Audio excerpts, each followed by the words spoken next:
Congratulations. I just saw you down there. But I appreciate it. Thanks, Ernie. Man. You know what?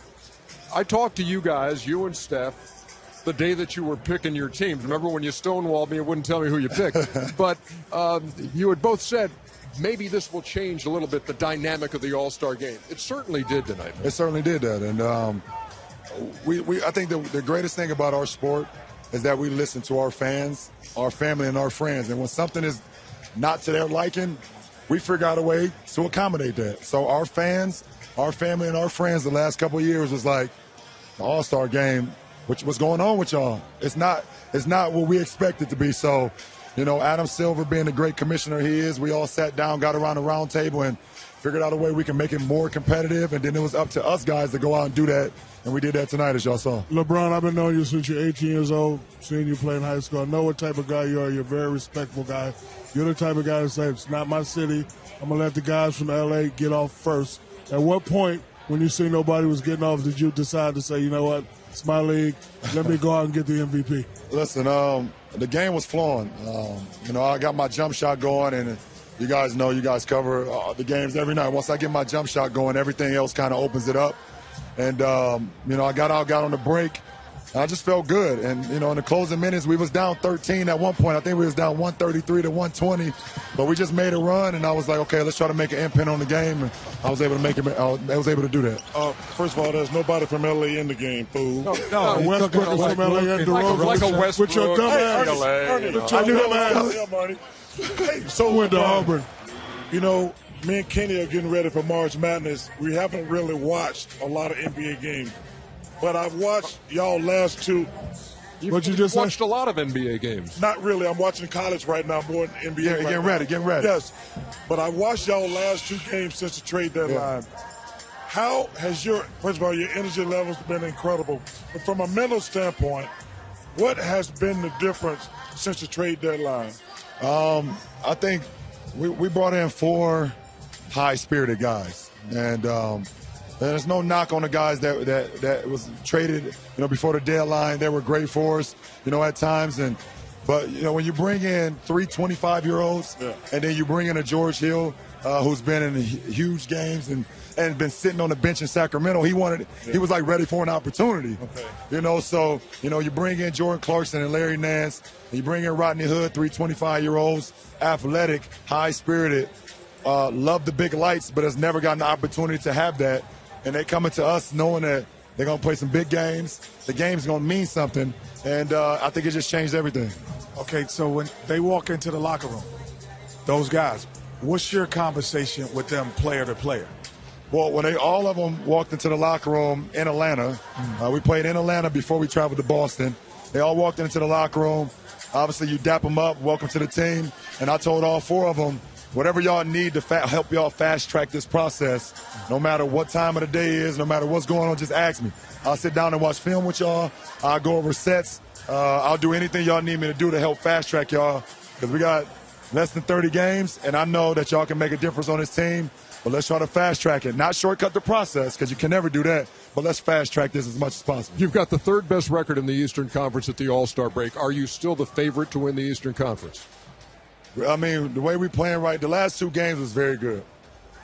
I don't know if every game is going to be that way, because we got 4 new guys and we're still figuring it out.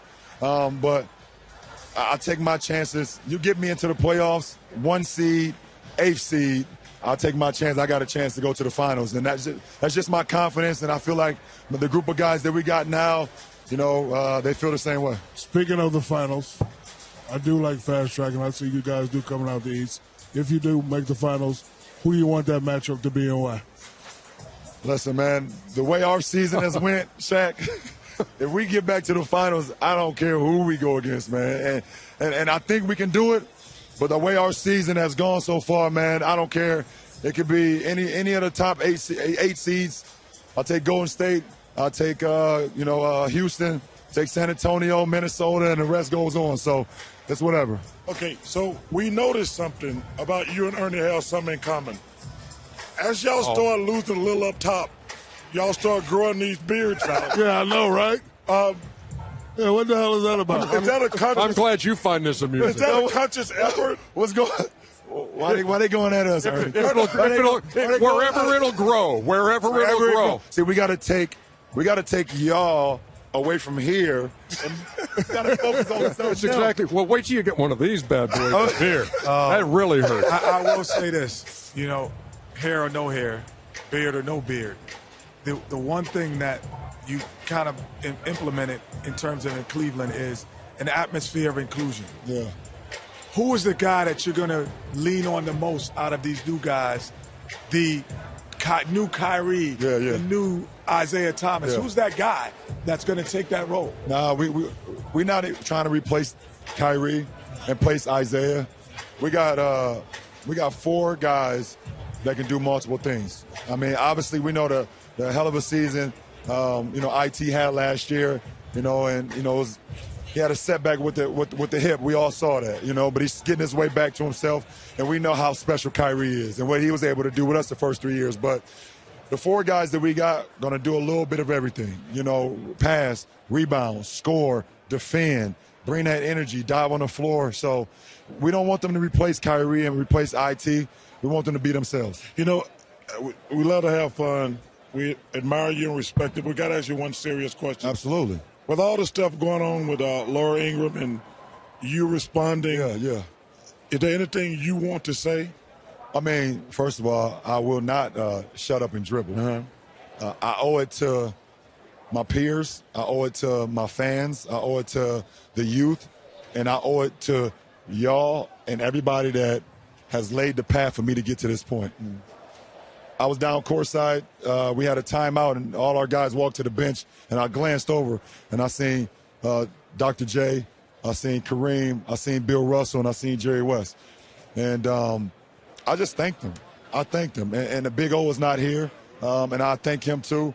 But, we all know what Kareem and Russell and all those guys went through in a time where whatever they said was like, no, you're not allowed to say that. Shut up and dribble. Yeah. And I can't sit here and allow that to happen because of what they went through. And, it would have been the same as telling Jackie Robinson to shut up and slide in the home base. Yeah. Or Jesse Owens to shut up and just go triple jump.